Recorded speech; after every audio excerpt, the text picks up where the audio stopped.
घडामोडी कुणाल कामराला चौकशीसाठी आजच हजर राहण्याबाबत समन्स आहे। खार पोलिसांनी कुणाल कामराला समन्स पाठवलेलं आहे। कुणाल कामरा खार पोलिसांसमोर हजर राहण्याची शक्यता कमी आहे।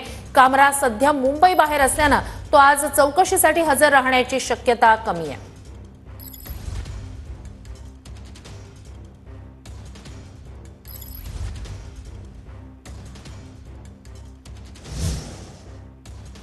तर कुणाल कामरा ला आजच चौकशीसाठी हजर राहण्याबाबतचा समन्स बजावण्यात आलेला आहे।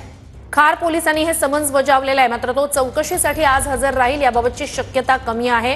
कुणाल कामरा खार पोलिसांसमोर आज हजर होण्याची शक्यता कमी आहे। कामरा मुंबई बाहेर आहे, त्यामुळे आज तो चौकशीसाठी हजर राहील याची शक्यता कमी आहे। कुणाल कामरा आणि माझा डीएनए सारखाच असल्याचं संजय राऊतांनी म्हटलंय। कुणाल कामरा चुकला असेल तर कायद्याने कारवाई करा असं संजय राऊतांनी म्हटलं। संजय राऊतांना प्रत्युत्तर देताना मात्र सत्ताधाऱ्यांनी शिवीगाळ केली। परिणय फुके आणि संजय गायकवाड यांनी पातळी सोडून टीका केली आहे। बघा, मी त्याला ओळखतो, त्याचा आणि माझा डीएनए सारखा आहे।